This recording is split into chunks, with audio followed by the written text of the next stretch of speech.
తెలంగాణలో రెండవ ప్రముఖ పుణ్యక్షేత్రం కోటంచ లక్ష్మీనరసింహస్వామి పుణ్యక్షేత్రమని భూపాలపల్లి ఎమ్మెల్యే గండ్ర సత్యనారాయణ రావు స్పష్టం చేశారు. ప్రభుత్వం నుంచి 12 కోట్ల రూపాయల నిధులు వెచ్చించి ఆలయ అభివృద్ధి పనులు చేపడుతున్నామని అన్నారు. పర్యాటక శాఖ నిధులతో ఆలయ ప్రాంతంలో విశ్రాంతి భవనాలు, షాపింగ్ కాంప్లెక్స్లతో పాటు జాతరకు వచ్చే భక్తులకు మౌలిక వసతులు ఉండే విధంగా ఏర్పాట్లు చేస్తున్నామని తెలిపారు. గత పాలకులు ఆలయ అభివృద్ధిపై దృష్టి పెట్టలేదంటున్న ఎమ్మెల్యే గండ్ర సత్యనారాయణరావుతో మా వరంగల్ ప్రతినిధి Harikrishna face to face. Telangana రాష్ట్రంలో అతిపెద్ద పుణ్యక్షేత్రమైనటువంటి యాదగిరి లక్ష్మీనరసింహస్వామి ఆలయ పుణ్యక్షేత్రం తర్వాత మరొక రెండవ పుణ్యక్షేత్రం జయశంకర్ భూపాలపల్లి జిల్లాలోని రేవగొండ మండలం కొడవటంచ లక్ష్మీనరసింహస్వామి పుణ్యక్షేత్రం అని కూడా చెప్పచ్చు. ఇప్పటికే ఈ కొడవటంచ లక్ష్మీనరసింహస్వామి ఆలయ నిర్మాణానికి సంబంధించి కూడా పునర్నిర్మాణ పనులు అయితే శరవేగంగా కొనసాగుతున్నాయి. ఆ పనులకు సంబంధించి కూడా ఇప్పటికే భూపాలపల్లి ఎమ్మెల్యే గండ్ర సత్యనారాయణరావు కూడా ఆ పనులను పర్యవేక్షిస్తున్నారు. ప్రస్తుతం మనతో పాటు భూపాలపల్లి ఎమ్మెల్యే మనతో ఉన్నారు. ఈ ఆలయ పునర్నిర్మాణం సంబంధించి కూడా ప్రభుత్వం నుంచి ఎలాంటి సహాయ సహకారాలు అందుతున్నాయి, ఎంత మేరకు నిధులు కేటాయిస్తున్నారు, పనులు ఏ దశకు చేరుకున్నాయో వారితో మాట్లాడదాం. సార్ చెప్పండి, యాదాద్రి లక్ష్మీనరసింహస్వామి తర్వాత ఆ పుణ్యక్షేత్రం తర్వాత రెండవ అతిపెద్ద పుణ్యక్షేత్రం లక్ష్మీనరసింహస్వామి పుణ్యక్షేత్రం కూడా చెప్పచ్చు. ఈ ఆలయ పునర్నిర్మాణ పనులకు సంబంధించి కూడా ప్రభుత్వం నుంచి ఎలాంటి సహాయ సహకారాలు అందుతున్నాయి, ఎంత మేరకు నిధులు కేటాయించారు, పనులు ఏ దశకు చేరుకున్నాయి? తెలంగాణ రాష్ట్రంలో యాదగిరి గుట్ట తర్వాత రెండవ పుణ్యక్షేత్రం కొడవటంచ లక్ష్మీనరసింహస్వామి ఆలయంలో మనం నిల్చోవడం జరిగింది. ఇది వేల సంవత్సరాల చరిత్ర కలిగినటువంటి ఒక దేవుడు, ఈ ప్రాంత ప్రజల ఆరాధ్య దైవుడు. ఈ ప్రాంతంలో ఉన్నటువంటి ప్రతి వ్యక్తి పొలం పనులు చేయాలన్నా, పొలం పనులు వడ్లొచ్చినా, మిర్చి వచ్చినా, పత్తి వచ్చినా, వాణిజ్య పంటలు ఏదొచ్చినా ఈ దేవునికి మొక్కు తీసిన తర్వాతనే మార్కెట్ తీసుకుపోవడం, ఇంట్లో తినడం అలవాటు. అదేవిధంగా ఈ ప్రాంతంలో ఏ వాహనం కొనుక్కున్నా, ట్రాక్టర్ కొన్నా, మోటార్ సైకిల్ కొన్నా, లేకపోతే లారీ కొనుక్కున్నా, ఏ వాహనం కొనుక్కున్నా ఈ స్వామి ఆశీస్సులు తీసుకొని పూజ తర్వాతనే వాహనాన్ని బయటికి తీసేటువంటి అలవాటు. అంటే ఈరోజు ఈ ప్రాంతంలో నాతో పాటు మా నాయన కానీ మా తాత ముత్తాతల నుంచి కూడా ఈ పుట్టెంటుకలు ఇక్కడ తీయడం ఈ ప్రాంత ప్రజలకు మరి ఇల్లు వెళ్ళిపోయినటువంటి లక్ష్మీనరసింహస్వామి ఆలయం. దీన్ని ఎవరు కూడా గత పాలకులు ఎవరు కూడా పట్టించుకోవడం లేదు. నేను గౌరవ ముఖ్యమంత్రి రేవంత్ రెడ్డి గారిని ఈరోజు పిసిసి అధ్యక్ష హోదాలో పాదయాత్ర సందర్భంలో కొడవటంచ లక్ష్మీనరసింహస్వామి ఆశీస్సులు తీసుకొని మీరు పాదయాత్ర చేపట్టండి అని చెప్పడంతో వారు ఇక్కడ కొడవటంచ లక్ష్మీనరసింహస్వామి ఆశీస్సులు తీసుకొని ఈ ప్రాంతంలో మరి అధికారంకి వచ్చిన తర్వాత ఈ ఆలయాన్ని అభివృద్ధి చేస్తా అని మొక్కుకోవడం జరిగింది. వారు ఆ మొక్కు ఏదైతే మొక్కున్నారో వారు అదే తెలంగాణ రాష్ట్ర ముఖ్యమంత్రిగా తెలంగాణ ప్రజల యొక్క ఆశీర్వాదంతో ముఖ్యమంత్రి అయిన వెంటనే వారు 12 కోట్ల రూపాయలు ఈ ఆలయానికి వారి నిధి నుంచి ఎస్డిఎఫ్లో మంజూరు ఇవ్వడం జరిగింది. అదేవిధంగా మంజూరు ఇచ్చిన తర్వాత వెంటనే పనులు అతివేగంగా ఈరోజు గెస్ట్ హౌజులు కానీ, భక్తులకు వచ్చేటువంటి మరి గదులు కానీ, ఏదైతే నిద్రలు వస్తుంటారు ఈ ప్రాంత ప్రజలందరూ కూడా, పక్క జిల్లాల వాళ్ళు అందరూ కూడా మొక్కుకొని హాస్పిటల్ చుట్టూ తిరిగినా ఆ బీమారి నయం కాకపోతే ఇక్కడ 11 రోజులు, 3 రోజులు, 5 రోజులు, నెల రోజులు, కొంతమంది 6 నెలలు కూడా నిద్రలు తీసి ఇక్కడ భక్తులు ఎప్పటికీ వస్తుంటారు. వాళ్ళకు వాష్రూమ్స్ లేక, గదులు లేక అనేక అవస్థలు పడుతున్న పరిస్థితుల్లో ఈరోజు మరి గదులు కూడా మరి మంచి భక్తులకు అనుకూలంగా వాష్రూమ్స్ కానీ, అదేవిధంగా అన్ని రకాలుగా షాపింగ్ కాంప్లెక్స్ కానీ ఈ రోజులు వేయడం జరుగుతూ ఉంది.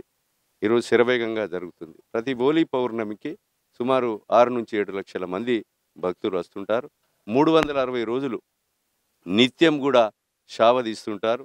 ఏదైతే మొక్కులు మొక్కుంటారు, సుమారు 500 మంది ప్రజలు ఇక్కడికి వచ్చేసి మొక్కుకొని షావ తీసి వారి యొక్క భోజనాలు ఇక్కడ వంట చేసుకొని తిని వెళ్తుంటారు. నిత్యం నడిచేటువంటి ఒక మరి 360 రోజులు నడిచేటువంటి ఆలయం ఏదైతే ఉన్నదో కొడవటంచ లక్ష్మీనరసింహస్వామి ఆలయం, దీన్ని ఇంకా కూడా అభివృద్ధి చేయవలసినటువంటి అవసరం ఉంది. గౌరవ ముఖ్యమంత్రి గారికి నేను దృష్టికి తీసుకుపోయాను. ఈరోజు కళ్యాణ మంటపం, అదేవిధంగా ఇంకా సుబ్రహ్మణ్యేశ్వర స్వామి దేవాలయం, అదేవిధంగా అంజన్న స్వామి దేవాలయం, అదేవిధంగా ఇక్కడ ఉన్నటువంటి కళ్యాణ మంటపానికి సంబంధించినటువంటి నిధులు కానీ ఈరోజు అన్ని రకాలుగా అభివృద్ధి చేయడం జరుగుతూ ఉంది. అదేవిధంగా టూరిజం నుంచి కూడా ఇది సుమారు మరి 4.5 కోట్ల రూపాయలు ఇక్కడ తీసుకురావడం జరిగింది. ఈరోజు 3 కోట్ల రూపాయలకు మరి ముఖ్యమంత్రి గారు, అదేవిధంగా జూపెల్లి కృష్ణారావు గారు వారి సహకారంతో ఈరోజు మరి 3 కోట్ల రూపాయల బిల్డింగ్ కూడా ఈరోజు మనం శంకుస్థాపన వేసుకోవడం జరిగింది. సుబ్రహ్మణ్యేశ్వర స్వామి ఆలయం, అదేవిధంగా కళ్యాణ మంటపానికి కూడా మరి ఈరోజు పూజా కార్యక్రమం కూడా జరగడం జరిగింది. వచ్చే హోలీ పౌర్ణమి వరకు దీనికి అన్ని రకాలుగా అభివృద్ధి చేయడం జరుగుతుంది. ఈ ప్రాంత ప్రజల సహకారం కూడా కావాలి. భూపాలపల్లి నియోజకవర్గ జయశంకర్ జిల్లా ప్రజలకు కూడా నేను విజ్ఞప్తి చేస్తున్నాం. ఈ ప్రాంతంలో ఉన్నటువంటి ఆరాధ్య దైవుని మీరు అమెరికాలో, విదేశాలలో, ఆస్ట్రేలియాలో, లండన్లో మీరు ఎక్కడైతే ఉద్యోగాలు చేస్తున్నారో, వ్యాపారాలు చేస్తున్నారో వారి ఆశీస్సులు కూడా మరి ఈ స్వామి ఆశీస్సులు మీకు కలుగుతాయి. మీరు తోచిన సహకారాన్ని మీరు ఇక్కడ ఒక కళ్యాణ మంటపం రూపంలో, లేకపోతే ఒక గెస్ట్ హౌజో, లేకపోతే ఏదో ఒకటి మీరు గుర్తుండే విధంగా సహకరించాలని కూడా కోరుతున్నాం. ఈ ప్రాంత ప్రజలు కూడా సహకరించడానికి కూడా మరి సిద్ధంగా ఉన్నారు. కనుక ఆ స్వామి ఆశీస్సులు ఎవరు కూడా చాలామంది ఇప్పుడు ఆర్చ్ గేట్లు కానీ, భాగీరథపేట కాడ ఆర్చ్ గేటు, రేగొండ కాడ ఆర్చ్ గేటు, అదేవిధంగా ఇంకా అధునాతనంగా మరి గేట్లు నిర్మాణం చేయడం, అదే రకంగా బుద్ధారం నుంచి కొడవటంచ లక్ష్మీ నరసింహస్వామి ఆలయానికి కూడా 60 కోట్ల రూపాయలు ఏదైతే ములుగు జిల్లా నుంచి అనేక మంది వేలాది మంది భక్తులు ఇక్కడికి రావడం జరుగుతుంది. ఆ భక్తులకు షార్ట్ కట్ రూట్లో మరి బుద్ధారం మీదకెళ్ళి ఏదైతే భాగీరథపేట గూడపల్లి నుంచి నేరుగా కొడవటంచకు వచ్చి అవసరమైతే చల్లగరిగ నుంచి జమ్మికుంట మీదకెళ్ళి కరీంనగర్ పోయేటువంటి పరిస్థితి కూడా ప్రజలకు ఉపయోగపడుతుంది. అదేవిధంగా రేపాక నుంచి కొడవటంచ, చల్లగరిగ నుంచి కొడవటంచ, అదేవిధంగా రేగొండ నుంచి భాగీరథపేట నుంచి కొడవటంచ, ఈరోజు బుద్ధారం నుంచి కొడవటంచ, లింగాల నుంచి కొడవటంచ, అదేవిధంగా ఒడితెల నుంచి కొడవటంచ, ఈ రోడ్లన్నీ కూడా సుమారు 100 కోట్ల రూపాయలతో మరి అభివృద్ధి కూడా చేయడం జరుగుతూ ఉంది. ముఖ్యంగా జాతర సమయంలో కూడా అనేక సమస్యలు తలెత్తున్న పరిస్థితి ఉంది. పార్కింగ్ లేకపోవడం, ఆ రోడ్లు విస్తరణ జరగకపోవడం వల్ల కూడా భక్తులు ఇబ్బంది పడుతున్నారు. ఈసారి ఎక్కువ శాతం భక్తులు వచ్చే సమయం ఉన్న నేపథ్యంలో ఎలాంటి భక్తులకు ఎలాంటి ఏర్పాట్లు చెబుతున్నారు శాశ్వతంగా? కొడవటంచ గ్రామస్తులు కూడా చాలామంది ఇండ్లు కూడా పోయినా కూడా ఆ దేవుని కొరకు మరి త్యాగం చేయడం జరిగింది. రోడ్లు వైడనింగ్ అయినాయి. బైపాస్ రోడ్డును కూడా కొడవటంచ నుంచి బైపాస్ రోడ్డు లింగాలకు కూడా ఒక 30-40 ఫీట్లతో వైడనింగ్ కూడా చేస్తున్నాం. ఎందుకంటే ఏనుగు వాహనాలు కట్టుకొని మరి ఎదురైతే చాలా జామ్ అయ్యేటువంటి పరిస్థితి. 24 గంటలు 48 గంటలైనా కూడా క్లియర్ కాని పరిస్థితి ఉండే. అలాంటిది మళ్ళీ ఈ హోలీ పౌర్ణమి వరకు, ఈ జాతర వరకు రోడ్లు కానీ సెంటర్ లైటింగ్తో, డ్రైనేజ్ సిస్టంతో, మంచి అంగులతో అన్ని రకాలుగా ఆ స్వామి ఆశీస్సులతో మరి తప్పకుండా పూర్తి చేస్తామనే నమ్మకం, విశ్వాసం ఉంది. తప్పకుండా పూర్తి చేస్తాం. ఇక్కడ మరి ఎన్ఎస్ఆర్ గారు, అదేవిధంగా గ్రామస్తులు, కొడవటంచ ఆలయ చైర్మన్ కానీ, ఇక్కడ గ్రామంలో ఉన్నటువంటి వాళ్ళు, గుడపల్లి గ్రామస్తులు చాలామంది వాళ్ళ యొక్క వ్యవసాయ బావులు కూడా కూడినా కూడా ఆ దేవుని కొరకు మా బావులు పోయినా పర్వాలేదు, భూములు పోయినా పర్వాలేదు అని చెప్పి ₹1 కూడా ల్యాండ్ ఎక్విజిషన్ లేకుండా 20-30 ఫీట్లతో కలిగినటువంటి రోడ్డు 66 ఫీట్లతోని చాలామంది విలువైనటువంటి భూములను కూడా ఆ స్వామివారి ఉన్నటువంటి భక్తితో బుద్ధారం నుంచి కూడవటంచ వరకు మరి వాళ్ళు భూములు కానీ, బావులు కానీ, అదేవిధంగా బోర్లు కానీ, ఇండ్లు కానీ పోయినా పర్వాలేదనేటువంటి ఆలోచనతో త్యాగం చేసి స్వామివారి మీద ఉన్నటువంటి భక్తితో ఈరోజు త్యాగం చేయడం జరుగుతుంది. తప్పకుండా హోలీ పౌర్ణమి వరకు వచ్చేటువంటి భక్తులకు ఎలాంటి ఆటంకం కలగకుండా ట్రాన్స్పోర్ట్ విషయంలో ఏనుగు బాణాలకు కానీ, అదేవిధంగా ప్రజలకు కానీ మరి మంచి సౌకర్యం కల్పించే విధంగా స్వామివారి ఆశీస్సులతో మరి పూర్తి చేయడం జరుగుతుందని తెలియజేస్తుంది. ప్రజలు కావచ్చు, దాతలు కావచ్చు, ఆలయ పునర్నిర్మాణంలో వారిని ఏ విధంగా భాగస్వామ్యం చేయబోతున్నారు? ఈరోజు భక్తులు మనము కోరుకుంటే రారు.